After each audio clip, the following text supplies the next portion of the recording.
let's take a moment to look at the facts as they stand right now. There's a lot going on. Israel, they control the skies over Iran and are hitting one military target after another. They are hitting their nuclear facilities. They've taken out their nuclear scientists. They've taken out their top military personnel. They are pounding them around the clock every day, every night. Meanwhile, Iran is getting desperate.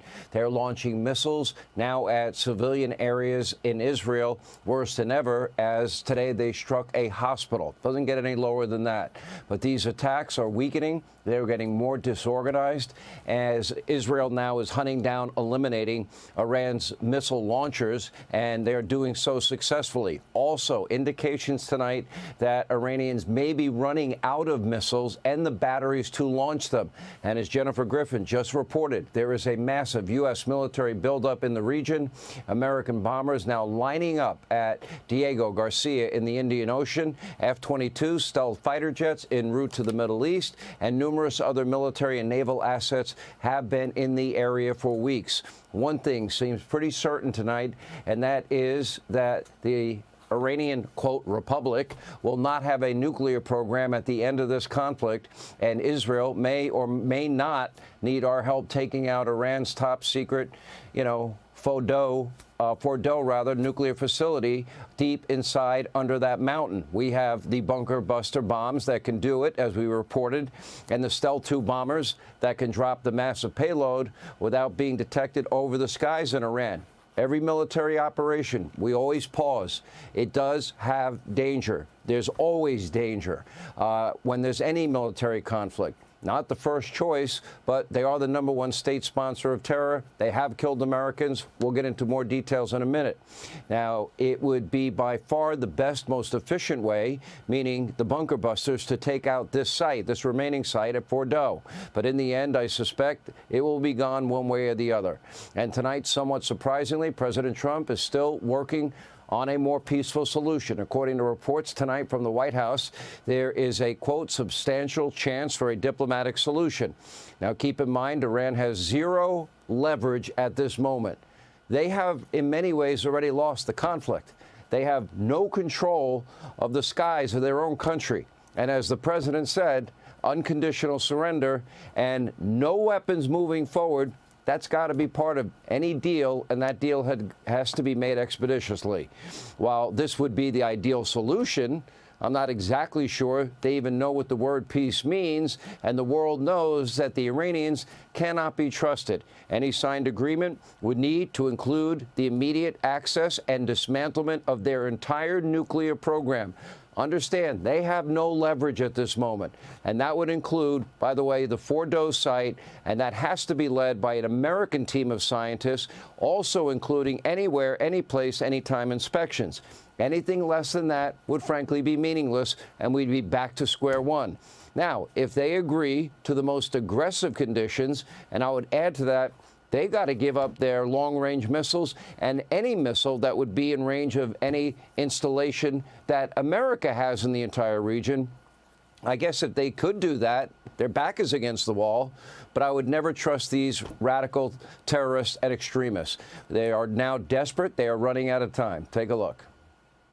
Now, regarding the ongoing situation in Iran, I know there has been a lot of speculation amongst all of you in the media regarding the president's decision-making and whether or not the United States will be directly involved.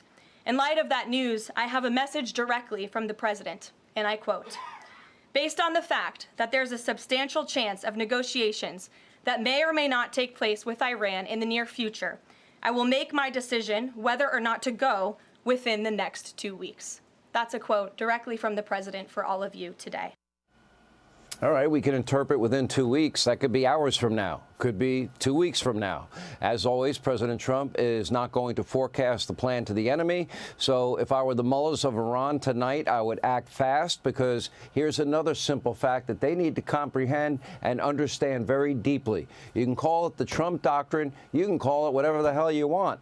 Well, the president rightfully hates war. He does. He prefers peace. He gave them 60 days, and he has done everything he can do to avoid war.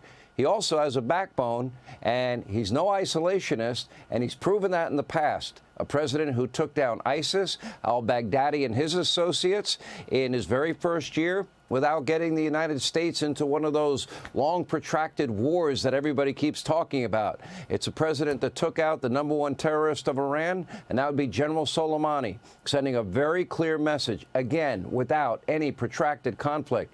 It's also a president that used the mother of all bombs to take out the entire terrorist encampment in Afghanistan. Do we forget that part? The president has stated many times, over and over again, Iran, he's been clear. There's no ambiguity here. Iran cannot have nuclear weapons. And that is the correct policy, or the world would risk a potential modern-day Holocaust, and that is not hyperbole. Look at the hundreds of thousands of rockets over the decades that Iran or their proxies have fired into Israel. And how many Americans have they also killed over the years? It simply cannot happen. Now, they have been at war with us since 1979, 444 days, Americans held hostage. They threatened to nuke the United States almost every year. Now, when someone tells you who they are and what they plan to do, I would believe them, especially with their history of fomenting terrorism worldwide. This is something America learned the hard way.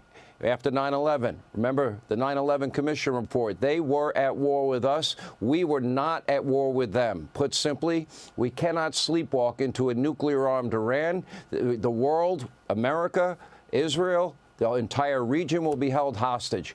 Now, if there is a solution tonight that is emerging that can keep us out of this conflict with all of the things that I mentioned in terms of any place, anywhere, anytime inspections, if they will give up their long and short range missiles, if they will give up their missile batteries, if they will allow American inspectors and scientists to dismantle the Fordo site, great. I am open to peace.